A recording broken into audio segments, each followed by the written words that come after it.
सरकार इन दिनों बुरी तरह घिर चुकी है और उसके पास अब विपक्ष के किसी भी सवाल का जवाब नहीं है और सरकार की ये कमजोरी विपक्ष को मजबूत कर रही है। कांग्रेस अब सड़क पर विरोध कर रही है। हालांकि सरकार कांग्रेस की आवाज दबाने की भरपूर कोशिश कर रही है। इतना ही नहीं, कांग्रेस के विरोध प्रदर्शन से घबराई बीजेपी ने एक बार फिर धार्मिक कार्ड चल दिया और राम मंदिर का सहारा ले लिया।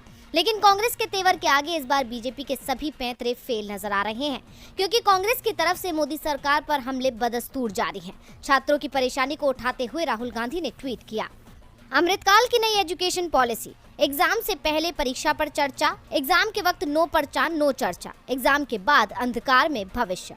जो सीयूटी के छात्रों के साथ हो रहा है वो आज देश के हर युवा की कहानी है। 4 लोगों की तानाशाही देश को बर्बाद करने में कोई कसर नहीं छोड़ रही है।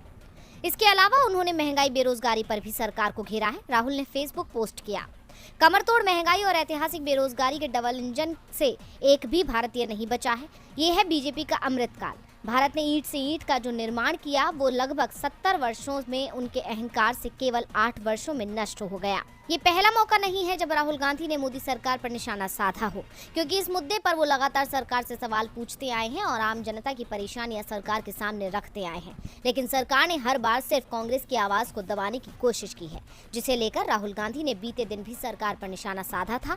उन्होंने कहा था, मैं महंगाई पर बोलता हूँ, मैं बेरोजगारी पर बोलता हूँ, मैं सच बोलता हूँ, इसलिए मेरे पीछे एजेंसियां लगा दी गई।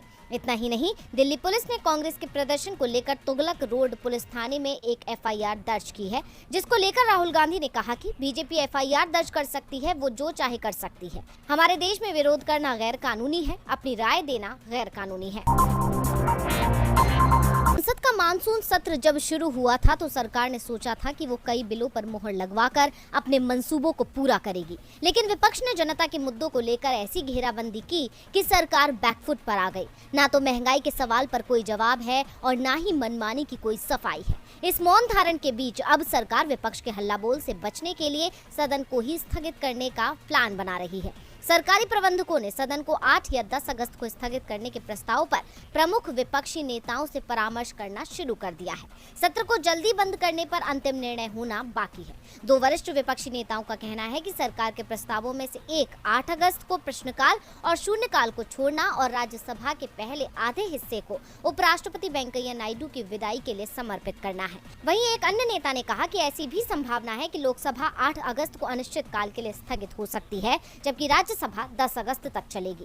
वहीं बीजेपी के नेताओं का कहना है कि सरकार ने सदन में सामान्य स्थिति बहाल करने के लिए कड़ी मेहनत की और विपक्षी सदस्यों से कार्रवाई की अनुमति देने का आग्रह किया। विपक्ष मूल्य वृद्धि और मुद्रास्फीति पर बोलना चाहता है और सरकार के एक चर्चा के लिए सहमत होने के बावजूद उन्होंने लगभग 2 सप्ताह बर्बाद कर दिए। लेकिन अब त्योहारों को देखते हुए सदन की कार्यवाही को जल्द स्थगित किया जा सकता है। अब भले ही बीजेपी के नेता सदन ना चलने देने का आरोप विपक्ष के सिर मढ़ रहे हो, लेकिन साफ बात यह है कि सरकार अपनी नाकामी को छिपाने के लिए सदन को ठप करने का प्लान बना रही है। ऐसे में सवाल उठता है कि आखिरकार जनता के मुद्दों पर कब काम करेगी सरकार।